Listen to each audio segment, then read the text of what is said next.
Hello बच्चों, स्वागत है आपका अपने YouTube चैनल पर। अभी हम जो एंडोमेम्ब्रेन सिस्टम के अंदर endoplasmic reticulum and Golgi body के बारे में डिस्कस कर चुके हैं। अभी एंडोमेम्ब्रेन सिस्टम में अपना थर्ड सेल ऑर्गेनल आता है, वो क्या है? लाइसोसोम। कौन सा है? लाइसोसोम। जो आज हम डिस्कस करने जा रहे हैं वो टॉपिक क्या है अपना? आज लाइसोसोम है। क्लियर है? लास्ट क्लास के अंदर अपने थोड़ा बहुत डिस्कस किया है कि जो एंडोप्लाज्मिक रेटिकुलम कुछ प्रोटीन लिपिड सिंथेसाइज करती है, उसको भेजती है गोल्जी बॉडी के पास, वो उसको मॉडिफाई करता है, मॉडिफाई करके आगे उसको सिक्रीट कर दिया जाता है, ट्रांसपोर्ट कर दिया जाता है। जो भी उसको मॉडिफाई करने के बाद खाना है वो कौन कर देगा? Golgi body. इसी प्रकार जो न्यूक्लियस के बाहर की ओर क्या है? Endoplasmic reticulum. और यहाँ पर एंडोप्लाज्मिक रेटिकुलम क्या करेगी? कुछ प्रोटीन सिंथेसाइज करेगी। जो प्रोटीन सिंथेसाइज करेगी उनको कहां भेजा जाएगा? गोल्जी बॉडी में। और गोल्जी बॉडी उनको क्या करेगी? वेसाइकल्स में क्या कर देगी? पैक कर देगी। अब ये जो वेसाइकल्स में पैक किया है जो प्रोटीन है, ये प्रोटीन क्या है? एंजाइमेटिक प्रॉपर्टी के हैं, बोले तो एंजाइम्स है। कैसे हैं ये? एंजाइम्स है। तो यहाँ पे हुआ क्या है? एंडोप्लाज्मिक रेटिकुलम ने इसके अंदर प्रेजेंट मटेरियल, जो भी मटेरियल है बोले तो लाइसोसोम का, या बोले तो लिख दूं मैं, जो लाइसोसोमल जो मटेरियल है उसको किसने बनाया? एंडोप्लाज्मिक रेटिकुलम ने। और वो गोल्जी बॉडी के पास गया, उसका मॉडिफिकेशन हुआ और उसकी पैकेजिंग, और इसकी जो पैकेजिंग है ये किसने करी है? गोल्जी बॉडी ने करी है। तो गोल्जी बॉडी ईआर ने दोनों ने मिलकर इसको अंदर बने प्रेजेंट कंटेंट जो हाइड्रोलाइटिक एंजाइम्स जिसको हम बोलते हैं, और उसको पैकेजिंग, उसको मॉडिफिकेशन दोनों ने मिलकर किया है। इसलिए लाइसोसोम फॉर्मेशन को क्या बोलते हैं? ERGL सिस्टम भी बोलते हैं। क्या बोलते हैं? ERGL system. E का मतलब एंड ER का मतलब एंडोप्लाज्मिक रेटिकुलम, G का मतलब गोल्जी बॉडी, L का मतलब लाइसोसोम। लेकिन क्वेश्चंस के अंदर कई जगह अपन को क्या मिलता है? क्या लिखा हुआ मिलता है? GERL system. क्या मिलता है? GERL system. एग्जाम में क्वेश्चन आ जाता है किसके फॉर्मेशन से रिलेटेड है? वो किसके फॉर्मेशन से रिलेटेड है? लाइसोसोम के फॉर्मेशन से रिलेटेड है। ज्यादा सही क्या रहेगा? ERGL रहेगा। घबराना नहीं है, दोनों ऑप्शन में ऐसे नहीं आते कि ERGL और GERL ऐसा आएगा। नहीं, नॉर्मल पूछेगा कि GERL सिस्टम किसके फॉर्मेशन, किसके सिंथेसिस से रिलेटेड है, तो किससे है? वो लाइसोसोम से। बोले तो G का मतलब गोल्जी बॉडी, ER का मतलब एंडोप्लाज्मिक रेटिकुलम, L का मतलब लाइसोसोम। यहां पर इन्होंने मटेरियल सिंथेसाइज कर दिया, पैकेजिंग कर दिया, मॉडिफिकेशन कर दिया, और इसके अंदर अब प्रेजेंट है जो एंजाइमेटिक प्रॉपर्टी के हैं। और वो एंजाइम कौन से हैं? Hydrolytic enzymes. कैसे एंजाइम्स है वो बेटा? हाइड्रोलाइटिक एंजाइम्स, या इनको अपन और क्या नाम देते हैं? Acid hydrolases. क्या नाम देते हैं? Acid hydrolases. बोले तो वो एंजाइम्स जो एसिडिक पीएच के ऊपर एक्टिवेट होते हैं। हमें पता है कि एंजाइम एक स्पेसिफिक पीएच और टेम्परेचर पर ही फंक्शन परफॉर्म करते हैं। तो ये कैसे एंजाइम है? जो एसिडिक पीएच पर फंक्शन करते हैं, एसिड हाइड्रोलेजेस भी कहते हैं। हाइड्रोलाइटिक एंजाइम का मतलब क्या है? पानी लगा लगा के तोड़ना, बोले तो वाटर की प्रेजेंस में ब्रेक डाउन करना। तो लाइसोसोम के अंदर जो एंजाइम्स है वो किस किस का ब्रेक डाउन कर सकते हैं? वो सभी को निपटा सकते हैं, जो सामने आएगा उन सबको निपटा सकते हैं। बोलो तो जैसे कार्बोहाइड्रेट को निपटाने के लिए इनके पास एंजाइम जो है नाम क्या है? कार्बोहाइड्रेजेस। प्रोटीन है, प्रोटीन को निपटाने के लिए क्या है? प्रोटीएजेस। लिपिड को निपटाने के लिए क्या है? लाइपेजेस या लाइपेज। और न्यूक्लिक एसिड को निपटाने के लिए न्यूक्लियेजेस। अरे है न्यूक्लियेजेस, बोले तो DNAs and RNase. Nucleic acid क्या होता है? डीएनए एंड आरएनए, उनको डाइजेस्ट करने वाले भी एंजाइम इनके अंदर प्रेजेंट है। बोले तो कार्बोहाइड्रेट, प्रोटीन, लिपिड और न्यूक्लिक एसिड डाइजेस्टिव जितने भी एंजाइम्स है वो सब यहाँ पे प्रेजेंट है लाइसोसोम में। एंजाइम में क्या कर देंगे? वाटर की प्रेजेंस में ब्रेक डाउन करेंगे। अभी ये लाइसोसोम जो बना है, सबसे पहले जो लाइसोसोम अभी जो बना है, इसके अंदर जितने भी एंजाइम्स है वो कैसे हैं? अभी कैसे हैं बोलिए? इनएक्टिव है। कैसे एंजाइम है? इनएक्टिव है। अगर एंजाइम जितने भी सारे के सारे अगर एक्टिव होंगे तो मे बी इस लाइसोसोम को भी डैमेज कर सकते हैं, इसकी जो मेम्ब्रेन है उसको डैमेज कर सकते हैं। तो इसके लिए इसके अंदर सुविधाएं हैं कि अंदर की ओर जो मेम्ब्रेन है वहां पे एक स्पेसिफिक टाइप की कार्बोहाइड्रेट की कोटिंग होती है जो कि इसकी मेम्ब्रेन को डिग्रेड नहीं करने देगी। दूसरा, इसके अंदर अभी जो पीएच है, इस लाइसोसोम के अंदर जो प्रेजेंट एंजाइम है वो इनएक्टिव है, क्योंकि यहाँ पे इसके अंदर जो अभी जो पीएच जो है वो है इक्वल टू साइटोप्लाज्म, या मैं बोलूं तो लगभग अप्रोक्स 7.2 के आसपास। पीएच कितनी अप्रोक्स न्यूट्रल 7 या 7.2 के आसपास है। और इस टाइम जितने भी एंजाइम है हाइड्रोलाइटिक एंजाइम्स है वो कैसे है, इनएक्टिव है। अभी स्टेज में कैसे है वो एंजाइम, इनएक्टिव एंजाइम है। और इनएक्टिव एंजाइम को क्या तुम्हें पता है, इनएक्टिव एंजाइम्स डाइजेस्टिव सिस्टम के अंदर पढ़ते हो, क्या बोलते हैं इनको, जाइमोजेंस। इनएक्टिव एंजाइम्स को क्या बोलते हो, जाइमोजेंस। क्या बोलेंगे, जाइमोजेंस। तो यहां पर जो इनएक्टिव एंजाइम प्रेजेंट है, अब एक्टिवेट कब होंगे, अभी ये सबसे पहले बना है, सबसे पहले बना है इस लाइसोसोम को, जो सबसे पहले बना है इस लाइसोसोम को बोलते हैं प्राइमरी लाइसोसोम। क्या बोलेंगे इसको, प्राइमरी लाइसोसोम। तो लाइसोसोम बन गया, और टाइप ऑफ लाइसोसोम में सबसे पहले क्या आ गया, प्राइमरी लाइसोसोम, जो गोल्जी बॉडी से जस्ट बना है। एंजाइम इनएक्टिव है, क्या कहलाएंगे, जाइमोजन। कब एक्टिव होंगे, ये जो एसिड हाइड्रोलाइसिस है बोले तो एसिडिक पीएच पर ही एक्टिवेट होंगे। बोले तो चलो एक्टिवेट कर देते हैं। ये लो इसको बनाते हैं अपन क्या, activated lysosome, activated primary lysosome, activated primary lysosome. अगर इसको एक्टिवेटेड बनाना है तो इसके अंदर पीएच 5 होना जरूरी है। इंपॉर्टेंट क्वेश्चन है कि जो लाइसोसोम है उसके एंजाइम किस पीएच पर एक्टिवेट होते हैं, पीएच 5, जो कि एसिडिक पीएच होती है। अगर एसिडिक पीएच बनानी है तो इसके लिए क्या किया जाता है कि जो लाइसोसोम है, लाइसोसोम अपन को पता है मेम्ब्रेनस स्ट्रक्चर इसके चारों ओर, बोले तो single membrane bound cell organelle है। बोलो कितनी मेम्ब्रेन है, single membrane bound cell organelle है, single membrane bound cell organelle है। अरे है कि नहीं है, single membrane bound cell organelle ही है या ऑर्गेनल है, ठीक है। अब इसके अंदर क्या करना है, अगर एसिडिक पीएच जनरेट करनी है तो इसके ऊपर, अगर ये मेम्ब्रेनस सिस्टम है तो मेम्ब्रेन के ऊपर अपन को पता है बहुत सारे कैरियर या पंप प्रोटीन लगे होते हैं। और यहाँ पे जो पंप प्रोटीन जो लगा है, क्योंकि पीएच अभी 7.2 है, इधर भी 2 है, तो आज कभी दोनों तरफ क्या कंसंट्रेशन सेम है। और यहाँ पर क्या प्रेजेंट होता है, प्रोटोन पंप। क्या है, क्या प्रेजेंट है, प्रोटोन पंप। और प्रोटोन पंप, पंप का मतलब जो अगेंस्ट द कंसंट्रेशन ग्रेडियंट क्या करे, ट्रांसफर करे। और यहाँ पे अगेंस्ट द कंसंट्रेशन ग्रेडियंट अंदर किसको भेजा जाएगा, H+ को। नाम ही प्रोटोन पंप है तो किसको भेजेगा, H+ को। जैसे जैसे अंदर H+ बढ़ते जाएंगे बढ़ते जाएंगे, बताइए पीएच केमिस्ट्री में पढ़ते हो, जैसे H+ अंदर बढ़ते जाएंगे तो पीएच क्या हो जाएगी, कम। पहले 7.2 के आसपास थी, अब क्या आ चुकी है, पीएच 5। और अब जैसे ही पीएच 5 आ चुकी है, ये एक्टिवेटेड प्राइमरी लाइसोसोम बन चुका है और अब ये रेडी है किसी को निपटाने के लिए। अब बोलेगा जिसको लाओगे उसको निपटा दिया जाएगा। देखते हैं, अभी activated primary lysosome, direct activated नहीं करेंगे, एक्टिवेशन किया जाएगा। कब करेंगे, चलिए देखिएगा।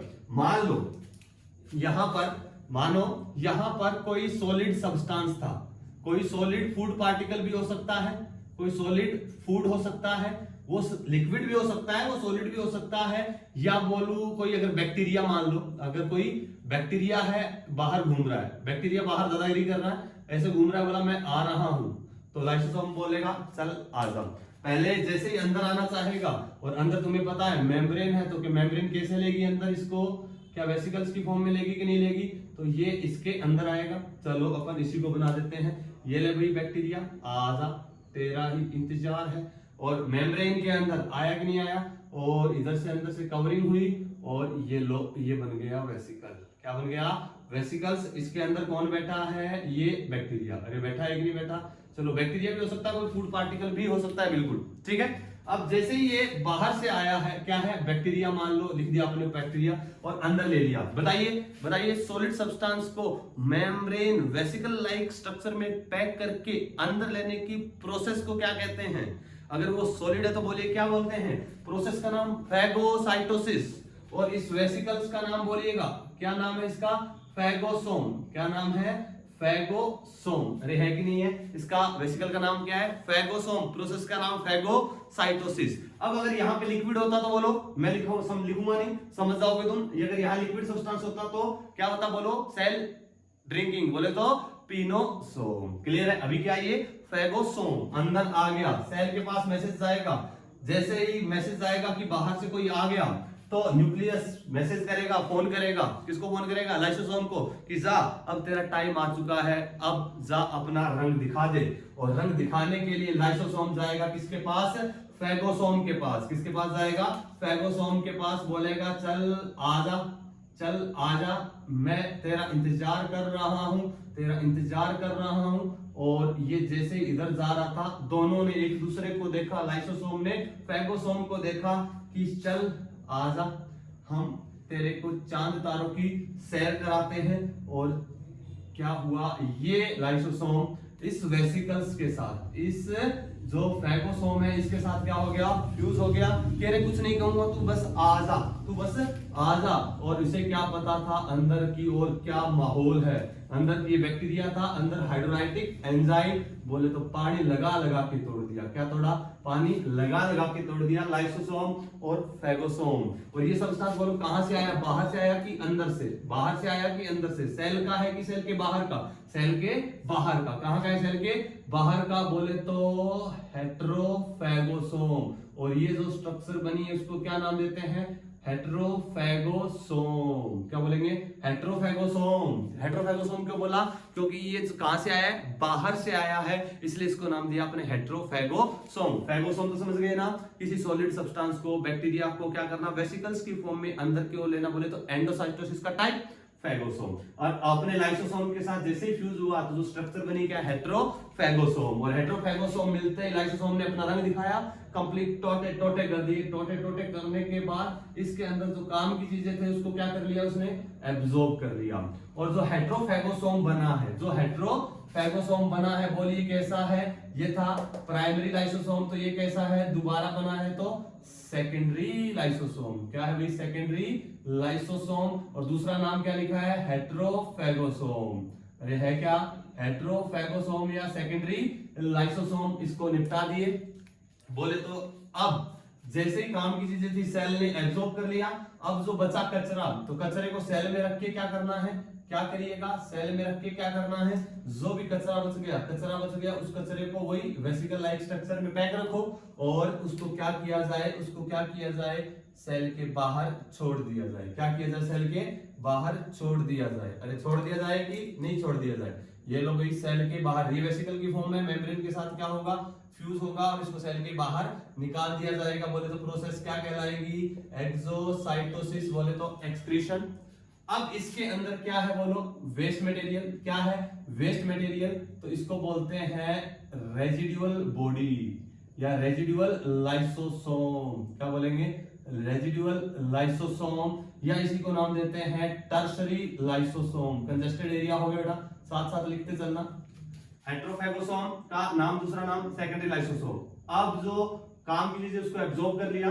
अब जो वेस्ट मटेरियल जितना भी बचा उसको कहा एक वेसिकल्स के अंदर पैक रखा और उसको हम क्या बोल दिया? Residual lysosome. रेजिडुअल का मतलब एक्सक्रीटरी मटेरियल या वेस्ट मटेरियल। और ये क्या है? टर्शरी लाइसोसोम है। और इसको मेम्ब्रेन के थ्रू, एक्सोसाइटोसिस प्रोसेस के थ्रू सेल के बाहर निकाल दिया जाएगा। तो बोलो ये इसने क्या किया? तो बाहर से जो भी फूड पार्टिकल आया उसको क्या कर दिया? डाइजेस्ट कर दिया। बोलो सेल के बाहर डाइजेस्ट किया कि अंदर?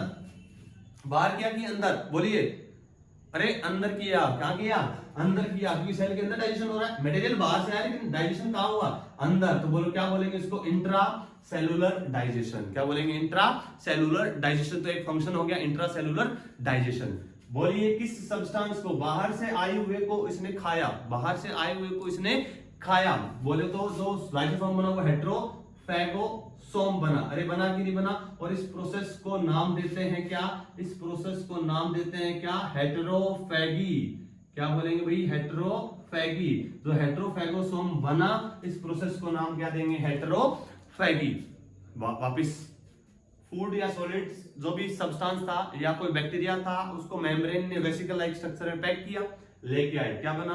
फैगोसोम। अब इसको नष्ट करना था, डाइजेस्ट करना था। इधर से एक्टिवेट हुआ कौन? Primary lysosome. फ्यूज हुआ, जो लाइसोसोम बना क्या बोला उसको अपन? क्या बोला? हेटेरोफैगोसोम। और इस प्रोसेस को क्या बोलेंगे? हेटेरोफैगी। प्रोसेस को क्या बोलेंगे? हेटेरोफैगी। फैगी। क्लियर है? और डाइजेस्ट कर दिया, एसेंशियल जो भी काम की चीज इसको एब्जॉर्ब कर लिया सेल ने, और वो जो वेस्ट मटेरियल बचा उसको पैक कर दिया, और पैक करके जो लाइसोसोम बना, जो बैग लाइक स्ट्रक्चर बनी, उसको क्या बोला? रेजिडुअल लाइसोसोम या टर्शरी या टीलो लाइसोसोम बोल दिया, जिसको एक्सोसाइटोसिस प्रोसेस के थ्रू सेल के बाहर निकाल दिया। अरे निकाल दिया कि नहीं निकाल दिया, बताइए। क्लियर है इतना? चलिए नेक्स्ट देखते हैं। एक दिन की बात है, एक दिन की बात है कि यहाँ पर क्या था? माइटोकॉन्ड्रिया था। यहाँ पे क्या था? माइटोकॉन्ड्रिया था, और माइटोकॉन्ड्रिया हमारे बीच नहीं रहा। माइटोकॉन्ड्रिया हमारे बीच नहीं रहा। मान लो ये क्या है? माइटोकॉन्ड्रिया। माइटोकॉन्ड्रिया बूढ़ा हो गया, माइटोकॉन्ड्रिया बूढ़ा हो गया और आज नहीं रहा। तो सेल के पास अंदर कचरा पड़ा है, तो सेल क्या करेगी? बोलो, न्यूक्लियस किसको कॉल करेगा? लाइसोसोम को, कि भाई उस लाश को ठिकाने लगा, लाश को ठिकाने लगा। लाइसोसोम बोला मैं कैसे पहचानूंगा कौन सा है? बहुत सारे माइटोकॉन्ड्रिया मिलेंगे, किसी दूसरे को निपटा दूंगा तो बोलो तो क्या किया जाए? बोला चलो इसके चारों ओर अपन कफन की व्यवस्था करते हैं। तो सेल इसके चारों ओर क्या करती है? कफन बनाती है। क्या बनाती है? कफन बनाती है। बोले तो वेसिकल्स की फॉर्म में बनाती है। अरे बनाती है कि नहीं बनाती? ये सेल ने खुद ने बनाया है, इसको सेल ने खुद ने बनाया है। माइटोकॉन्ड्रिया के चारों ओर vesicle like membranous structure pack कर दी। सर ये वेसिकल कैसे बना? ये मेम्ब्रेन कहां से आई? कहां से आई बताइए? एंडोप्लाज्मिक रेटिकुलम से। तो एंडोप्लाज्मिक रेटिकुलम से इसको पैक कर दिया। अब ये बोलो बाहर का है कि घर का है? कहाँ का है? बाहर का है कि घर का है? बोलो अरे सर घर का है। घर का है तो उसको क्या नाम दूं मैं अब? क्या नाम दे? ऑटोसोम। क्या नाम दे? ऑटोसोम। वो क्या था? फैगोसोम, बाहर से आया था। ये सेल का, ये तो क्या बोल दिया? ऑटोसोम। अरे बोल दिया। अब क्या बोले जाएगा? लाइसोसोम जाइए, आपका इंतजार हो रहा है। लाइसोसोम जाइए, आपका इंतजार हो रहा है, एक्टिवेटेड है। और ये लो, ये लाइसोसोम इसको पहचाने का कि चल आजा, तेरा टाइम पूरा हो गया बेटा जी, अब तुम यहां से चले जाओ। और ये इसके साथ फ्यूज होगा। फ्यूज हो गई तो माइटोकॉन्ड्रिया के भी क्या कर देगा? टोटे टोटे कर देगा, और काम की चीज को सेल क्या कर लेगी? एब्जॉर्ब कर लेगी। और ये जो स्ट्रक्चर बनी है, बोलो क्या बनी? खा गया कि नहीं खा गया? डाइजेस्ट कर दिया कि नहीं कर दिया? लेकिन किसको? बाहर को कि खुद को? बाहर को कि खुद को? खुद को। बोले तो ऑटोफैगोसोम। क्या बोलेंगे? ऑटोफैगोसोम। वो क्या था? हेट्रोफैगोसोम, बाहर से आया था। ये खुद का है तो ऑटोफैगोसोम। और जो भी बच गया उसको वो क्या किया? वही किया। देखिएगा वही किया। क्या गया? जो वेस्ट बचा रेजिड्यूल को कन्वर्ट कर दिया टर्सरी लाइसोसोम में, रेजिड्यूल लाइसोसोम में, और उसको क्या किया? एक्सोसाइटोसिस प्रोसेस के थ्रू बाहर निकाल दिया। दो काम किए, बाहर से आया उसको निपटाया, और सेल के अंदर कोई सेल ऑर्गेनल अगर डेड हो गया, अगर मर गया, तो बोले तो उसके चारों ओर मेम्ब्रेनस वेसिकल बनाया। उसको नाम क्या दिया? बोलो ऑटोसोम। लाइसोसोम को बुलाया, ये प्राइमरी एक्टिवेटेड लाइसोसोम था। ऑटोसोम के साथ जुड़ा क्या बना? ऑटोफैगोसोम। कैसा है ये? Secondary lysosome. कैसा है? Secondary lysosome. इसको क्या कर दिया? डाइजेस्ट कर दिया। इसके अंदर जो भी मटेरियल था, अगर न्यूट्रिएंट कोई अच्छा है तो उसको एब्जॉर्ब कर लेगी सेल, और बाकी को टर्सरी लाइसोसोम की फॉर्म में कन्वर्ट करके रेजिडुअल लाइसोसोम बनाकर एक्सोसाइटोसिस के थ्रू सेल से बाहर निकाल देगी। ये कैसा डाइजेशन है? एक्स्ट्रा सेलुलर कि इंट्रा सेलुलर? अरे एक्स्ट्रा कि इंट्रा? अरे इंट्रा, क्योंकि सेल के अंदर हो रहा है। तो इंट्रा सेलुलर डाइजेशन दो टाइप से, एक तो बाहर से आए हुए का, और एक खुद के सेल ऑर्गेनल का। और खुद के सेल ऑर्गेनल को खाना, खुद के सेल ऑर्गेनल को खाना, जैसे बाहर वाले को खाना हेट्रोफैगी, खुद वाले को खाना ऑटोफैगी। खुद वाले को खाना क्या होगा? ऑटोफैगी। अरे क्लियर है? तो यहाँ पे दो नाम आ चुके हैं, हेट्रोफैगी एंड ऑटोफैगी। हेट्रोफैगी क्या? बाहर से कोई भी फॉरेन सब्सटेंस आया उसको डाइजेस्ट करना, हेट्रोफैगी। खुद के सेल ऑर्गेनल को डाइजेस्ट करना क्या होगा? ऑटोफैगी। तो इंट्रा सेलुलर डाइजेशन, यहाँ पे दो टाइप से इसके फंक्शन हो गए। कितने टाइप के लाइसोसोम हो गए?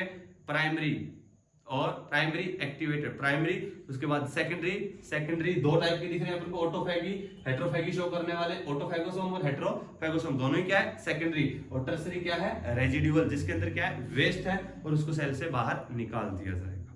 डन है? चलिए आगे बढ़ते हैं। अब इसके अलावा ये तो हो गया इंट्रासेलुलर डाइजेशन। जो लाइसोसोम है वो एक्स्ट्रा सेलुलर डाइजेशन में भी हेल्प करेगा। चलिए देखते हैं एक्स्ट्रा सेलुलर डाइजेशन कहां करेगा। इसको मैं लिख रहा हूं एक्स्ट्रा सेलुलर डाइजेशन।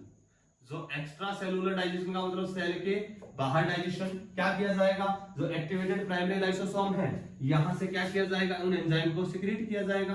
और एंजाइम को सिक्रीट कहां करेंगे, अगर मान लो कोई बाहर कोई फूड पार्टिकल है, मान लो ये कोई फूड है, उसके ऊपर लाइसोसोम सिक्रीट किए, उसको क्या करेंगे, डाइजेस्ट करेंगे। और डाइजेस्ट करने के बाद सेल क्या करेगी, एब्जॉर्ब करेगी। सेल के बाहर डाइजेशन एक्स्ट्रा सेलुलर डाइजेशन। बोलो कौन करेगा, अरे बोलो कौन करेगा। एग्जांपल लिख दूं मैं, क्या मैं फंगस लिख दूं, वेरी गुड। क्या मैं बैक्टीरिया लिख दूं, सैप्रोफिटिक बैक्टीरिया लिख दूं, नहीं नहीं नहीं नहीं, क्यों, अरे फंगस सर यूकैरियोट है, membrane bound cell organelle eukaryote में मिलते हैं, बैक्टीरिया में नहीं मिलते। तो एक्स्ट्रा सेलुलर डाइजेशन जो लाइसोसोम से कर रहे हो आप, उसका फंगस लिखो, क्योंकि फंगस यूकैरियोट है। और कौन सी फंगस होगी बेटा, ये सैप्रोफिटिक। कौन सी है, सैप्रोफिटिक फंगस। क्या करेगी, उनके अंदर लाइसोसोम होंगे, उन लाइसोसोम को बाहर उड़ेलेगी, बाहर फूड को डाइजेस्ट करेगी। डाइजेस्ट करेगी बोले तो सेल के बाहर डाइजेस्ट, फिर एब्जॉर्ब। पहले डाइजेशन फिर एब्जॉर्प्शन, पहले डाइजेशन फिर एब्जॉर्प्शन। अब तुम समझ सकते हो कि किस टाइप का मोड ऑफ न्यूट्रिशन हो गया ये, समझ गए ना, very good. Saprophytic fungus, clear है। और एक ध्यान चीज और ध्यान रखना कि maximum number of lysosome, maximum number of lysosome, maximum number of lysosome कहां मिलते हैं, फंगस में। किस में मिलते हैं, फंगस में सबसे ज्यादा नंबर में लाइसोसोम मिलते हैं। जैसे देखा होगा, रिंगवर्म का नाम सुना होगा तुम लोगों ने।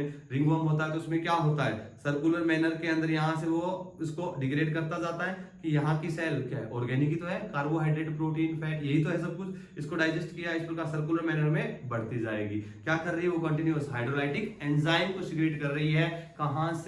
कहां से अपने लाइसोसोम से। और सैप्रोफिटिक को क्या करना है, फटाफट डाइजेशन करते रहना है, तो लाइसोसोम प्रोडक्शन करते रहना है, हाइड्रोलाइटिक एंजाइम बनाते रहना है, अरे करना है। तो मैक्सिमम नंबर ऑफ लाइसोसोम किसमें है, फंगस में। दूसरा, लार्ज साइज का जो लाइसोसोम है वो किसमें मिलेगा, वो मिलता है WBC, white blood cell, white blood corpuscles या व्हाइट ब्लड सेल, या बोले तो ल्यूकोसाइट। ठीक है, साइज सेल का बड़ा होता है, इसके अंदर लाइसोसोम का साइज भी बड़ा है। क्यों बड़ा है, क्योंकि बाहर से आने वाले बैक्टीरिया को निपटाना है, तो साइज बड़ा रखा गया है किसका, लाइसोसोम का। क्लियर है, ये एडिशनल इंफॉर्मेशन हो गई।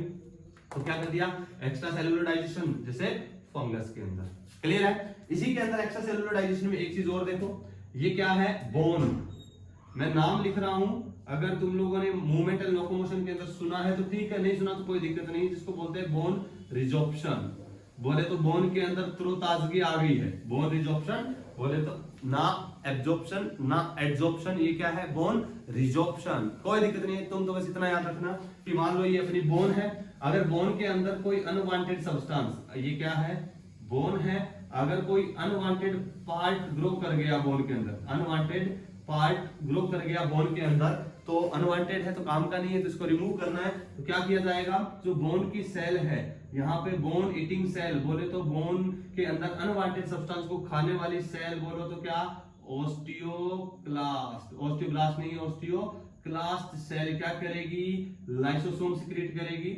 लाइसोसोम के अंदर हाइड्रोलाइटिक एंजाइम है, वो सिक्रीशन होगा, इसको डिकम्पोज किया जाएगा, डिग्रेड किया जाएगा, एसेंशियल चीजों को वापस एब्जॉर्ब करेंगे। और ये देखो बोन क्या हो चुकी है, तरो ताजा। तो बोन रिजॉर्प्शन में बोले तो जो बोन फॉर्मेशन हो रहा है, तो अनवांटेड कोई भी पार्ट ग्रो कर जाए तो उसके अंदर सेल कौन सी है, ओस्टियोक्लास्ट। ओस्टियोक्लास्ट वो सेल अपने लाइसोसोम सिक्रीट करेगी और अनवांटेड पार्ट को वहां से रिमूव करवा देगी। अनवांटेड पार्ट को रिमूव कर दिया, बोन का नॉर्मल शेप और साइज में आ गई, बोन बन चुकी है। प्रोसेस बोन रिजॉर्प्शन, या नॉर्मल बोल सकते हो ओस्टियोजेनेसिस प्रोसेस। कौन सी है ये, ओस्टियोजेनेसिस प्रोसेस। ओस्टियोजेनेसिस प्रोसेस बोले तो बोन के बनने की प्रोसेस, ओस्टियोजेनेसिस प्रोसेस। क्लियर है, चलिएगा एक चीज और फंक्शन देख लेते हैं, ऑर्गन रिग्रेशन। या मैं बोलूं तो ऑर्गन रिग्रेशन में देख सकते हैं during embryo development. During embryo development, जब एम्ब्रायो का डेवलपमेंट होता है, जैसे मान लो अपना हाथ है, तो इसकी पांचों के पांचों क्या रहते हैं, आपस में फ्यूज रहते हैं, आपस में क्या रहेंगे, फ्यूज रहेंगे। तो इंटर डिजिट जो स्पेस है उसको भी निकालने का काम कौन करेगा, अरे कौन करेगा? लाइसोसोम ही उसको डाइजेस्ट करता है। तो बोले तो ऑर्गन रिग्रेशन में या एम्ब्रायो डेवलपमेंट के दौरान कोई अनवांटेड पार्ट ग्रो कर गया, कोई अनवांटेड टिश्यू ग्रो कर गया, अनवांटेड कोई ऑर्गन होगा, उसको भी क्या करेगा? ये डिजनरेट करने का काम करेगा। क्लियर है? नेक्स्ट नाम है प्रोकैरियोट। तो सर प्रोकैरियोट में कौन? ध्यान सुनिएगा, प्रोकैरियोट के अंदर लाइसोसोम क्या प्रेजेंट के एब्सेंट? यस एब्सेंट है। तो बताइए प्रोकैरियोट में इसका एनालॉगस क्या है? लाइसोसोम का एनालॉगस प्रोकैरियोट में क्या है? बताइए। जैसे माइटोकॉन्ड्रिया का एनालॉगस कौन? अरे कौन? Yes mesosome. क्लोरोप्लास्ट के एनालॉगस कौन? क्रोमेटोफोर। प्रोकैरियोट में पढ़ा है अपन ने, ठीक है। नेक्स्ट प्रोकैरियोट के अंदर ये काम कौन करेगा? तो ध्यान से सुनिएगा, मैं इसको थोड़ा सा रफ कर रहा हूं, ये रफ कर रहा हूं, मैं उतार दिया होगा तुम लोगों ने। जैसे प्रोकैरियोट के अंदर क्या होता है बेटा? ये सेल, इसकी सेल मेम्ब्रेन है, अरे है सेल मेम्ब्रेन के बाहर की ओर क्या है? Cell wall. बोलिए सेल मेम्ब्रेन और सेल वॉल के बीच का स्पेस क्या है? Periplasmic space. सेल वॉल और सेल मेम्ब्रेन का बीच का स्पेस पेरिप्लाज्मिक स्पेस। और इसके पेरिप्लाज्मिक स्पेस में क्या मिलते हैं? Hydrolytic enzyme. तो बोले तो पेरिप्लाज्मिक स्पेस क्या है? यूकैरियोट के एनालॉगस है, analogous to lysosome, analogous to lysosome of eukaryotes. अरे डन, क्लियर है? तो प्रोकैरियोट तीन चीजें आ चुकी है, मेसोसोम माइटोकॉन्ड्रिया के एनालॉगस, क्रोमेटोफोर क्लोरोप्लास्ट के एनालॉगस, और आज आ गया पेरिप्लाज्मिक स्पेस किसके? लाइसोसोम के एनालॉगस। डन है, क्लियर है? चलिए भी आगे बढ़ा जाए। ये सब चीजें तुम लोगों ने उतार दिया होगा, उसको मैं थोड़ा सा वापस रफ कर रहा हूं। चलिए बेटा, अब तीसरी चीज देखिएगा। कई बार क्या होता है? सेल, कई बार क्या होगा? सेल, ये उतार लिया ना, चलो। कई बार ये इंट्रासेलुलर डाइजेशन हो गया, एक्स्ट्रा सेलुलर डाइजेशन भी देख लिया। अब कई बार सेल को क्या है? सेल खुद को ही निपटा देती है। बाहर से आया निपटा दिया, खुद के अंदर कोई सेल ऑर्गन डैमेज हुआ निपटा दिया। बाहर से आया हेट्रोफैगी, खुद वाले को निपटाया हेट्रोफैगी, बाहर निपटा एक्स्ट्रा सेलुलर डाइजेशन, सेल के अंदर इंट्रासेलुलर डाइजेशन। ठीक है। एक दिन की बात सेल ने क्या किया? अपने जितने भी लाइसोसोम थे उन सभी लाइसोसोम को एक साथ ब्रस्ट कर दिया। तो सारे के सारे हाइड्रोलाइटिक एंजाइम आएंगे कि नहीं आएंगे? हाइड्रोलाइटिक एंजाइम कहाँ आ गए? साइटोप्लाज्म में। हाइड्रोलाइटिक एंजाइम जैसे ही साइटोप्लाज्म में आए तो साइटोप्लाज्म के अंदर जितने भी सेल ऑर्गेनल से सबको डाइजेस्ट कर दिया। बोले तो कंप्लीट सेल को डाइजेस्ट कर दिया। क्या कर दिया? कंप्लीट सेल को डाइजेस्ट कर दिया। और कंप्लीट सेल को डाइजेस्ट करने का मतलब ऑटोलाइसिस कर दिया, अपनी ही पूरी सेल को ही खत्म कर देना। ऑटोलाइसिस बोले तो सुसाइड कर लिया। इसलिए लाइसोसोम को क्या बोलते हैं? Suicidal bag of cell. अरे हिंदी में बोलते हैं आत्मघाती थैली। सुसाइडल बैग ऑफ सेल, खुद की सेल को नष्ट कर दिया। अब सर खुद की सेल को क्यों नष्ट करेगी? सुनिएगा, कुछ कंडीशन हो सकती है। मान लो वायरल इन्फेक्शन में, अगर वायरल इन्फेक्शन हो गया एक सेल में, तो सेल की प्रॉपर्टी क्या है कि मैं तो मर रही हूं, पास वाले को ना मरने दूं। अगर क्योंकि आज नहीं तो कल ये वायरस अपन को तो मार देगा, तो सेल क्या सोचती है कि यार कुछ ऐसा करें कि अपनी शहादत को लोग याद रखें। कैसे, क्या करेगी? बोला मरना तो आज नहीं तो कल है, वायरस से मरना ही है, तो कुछ ना कुछ ऐसा मरा जाए कि ये याद रखे। तो क्या करती है सेल? जितने भी लाइसोसोम है उसके पास सिग्नल जाएगा कि सारे के सारे लाइसोसोम को बर्स्ट कर दो और सेल को वहीं खत्म कर दो। अगर सेल वहीं नष्ट हो गई तो वायरस का रेप्लिकेशन साइकिल रुक जाएगा, वो आगे डिवाइड नहीं हो पाएगा, वो भी खत्म हो जाएगा। तो क्या करेगी? सारे के सारे लाइसोसोम को एक साथ बर्स्ट कर देगी। एक साथ बर्स्ट किया तो सेल कंप्लीट डाइजेस्ट हो जाएगी और ये क्या बोलेगी कि पहले मैं मरने वाली थी लेकिन आज मैंने सुसाइड करके मैंने शहीद का दर्जा ले लिया। और आसपास की दूसरी सेल क्या बोलेंगे कि ये शहीद हो गई है। क्या हो गई है? शहीद हो गई, क्योंकि मरना तो वैसे ही था लेकिन नाम कर गई। अरे कर गई कि नहीं कर गई? इसको क्या बोलते हैं? ऑटोलाइसिस। क्या बोलेंगे? ऑटोलाइसिस। और लाइसोसोम को क्या बोलते हैं? Suicidal bag of cell. ये अपने देखा बोन रिजॉर्प्शन वाला ऑटोलाइसिस है, ऑर्गन रिग्रेशन है, ये भी ऑटोलाइसिस है। जो एक्स्ट्रा सेल है उन सभी को सेल को डाइजेस्ट करना। क्लियर है? तो ये सब क्या, ये क्या दोनों क्या था? बोन रिजॉर्प्शन और ऑर्गन रिग्रेशन क्या था? ऑटोलाइसिस था। ऑटोलाइसिस तभी करेगी जब रिक्वायरमेंट होगी। अब दूसरी कंडीशन कब कर सकती है ऑटोलाइसिस? दूसरा कंडीशन हो सकती है, एक तो वायरल इन्फेक्शन में बता दिया अपन ने, दूसरी कंडीशन हो सकती है कि मान लो स्टारवेशन की कंडीशन आ गई। किसकी? स्टारवेशन, भूखमरी जिसको बोलते हैं। प्रोटीन भी नहीं, कार्बोहाइड्रेट नहीं है, लिप फैट वगैरह भी नहीं है, फूड के लिए, तो सेल क्या करेगी, खुद की सेल के ही कंपोनेंट को डाइजेस्ट करना शुरू करेगी, सेल के खुद के कंपोनेंट को ही डाइजेस्ट करना शुरू करेगी, धीरे धीरे खाती जाएगी, होती जाएगी, और एक दिन सेल खत्म हो जाएगी, मर जाएगी, बोले तो ऑटोलाइसिस। तो नॉर्मल कंडीशन में ऑटोलाइसिस नहीं होगा, ऐसे ऑटोलाइसिस होता गया तो ऑर्गेनिज्म ही मर जाएगा, ऐसे ऑटोलाइसिस नहीं होगा। स्पेसिफिक कंडीशन है, वायरल इन्फेक्शन में सेल की प्रॉपर्टी है कि एक इन्फेक्शन हुआ तो कोशिश करते हैं कि आगे वाले पे ना हो, तो खुद सेल को डेथ कर देना, सेल खुद की डेथ कर देना। मैं अभी नाम ही नहीं लूंगा, HHD human health and disease में अपन पढ़ेंगे एपोप्टोसिस। क्या पढ़ेंगे, एपोप्टोसिस। तो इसके बाद सिग्नल आता है अपनी खुद ही सेल को नष्ट कर देना, ऑटोलाइसिस। क्लियर है? तो तीन चीजें करी, intracellular digestion, autophagy, heterophagy, autolysis. Autophagy और ऑटोलाइसिस अलग अलग चीज है। ऑटोफैगी खुद के सेल ऑर्गेनल को डाइजेस्ट करना है, और कंप्लीट सेल को डाइजेस्ट करना ऑटोलाइसिस। बोले तो कंप्लीट सेल डाइजेशन। समटाइम्स क्या होता है कि कंप्लीट सेल डाइजेशन, पूरी सेल को डाइजेस्ट कर दिया जाता है, उसको ऑटोलाइसिस कहेंगे। क्लियर है ना? अरे क्लियर है सबको? Very good. तो ये अपन ने देखा है लाइसोसोम के बहुत सारे पॉइंट्स, ठीक है, समझ में आए होंगे। तो अपन ने फंक्शन देख लिए कि क्या क्या है और क्या फंक्शन हो सकते हैं। चलो एक फंक्शन और डिस्कस करता हूं मैं, इंपॉर्टेंट। ये सब उतार लिया क्या? चलो मैं इस वाले पोर्शन को मिटा रहा हूँ, जिसने नहीं उतारा बिल्कुल उतारते रहिए साथ साथ। तुम लोग अच्छा बड़ा डायग्राम बनाना, जो अपने क्या करना, कॉपी को क्या कर लेना, अपने लैंडस्केप पे कर लेना, और उसके बाद बनाना, एक एक चीजों को क्लियरली अच्छे से दिखे। बोर्ड पे जगह कम है इसलिए थोड़ा ये कंजेस्टेड हो गया है, ठीक है। चलिए इसके अंदर एक चीज और समझना, एक चीज और समझो।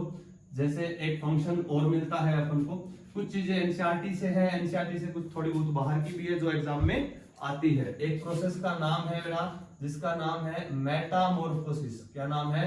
मेटामॉर्फोसिस। क्या नाम प्रोसेस का? मेटामॉर्फोसिस। मेटामॉर्फोसिस क्या होती है कि जो फ्रॉग है, ध्यान सुनिएगा, फ्रॉग है, फ्रॉग का जो लार्वा है, फ्रॉग का जो लार्वा है, फ्रॉग का लार्वा क्या नाम होता है? बोल भाई, क्या नाम होता है? टेडपोल। फ्रॉग का लार्वा क्या है? जो टेडपोल लार्वा, फ्रॉग का लार्वा टेडपोल लार्वा है। वो कैसा होता है? टेल्ड होता है। बोले तो इसमें क्या होती है? टेल प्रेजेंट होती है।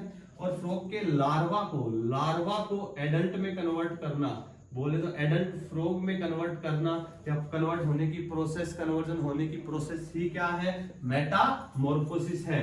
तो जो टेडपोल लार्वा होता है, टेडपोल लार्वा जो है उसकी टेल क्या है? टेल प्रेजेंट होती है उसके अंदर।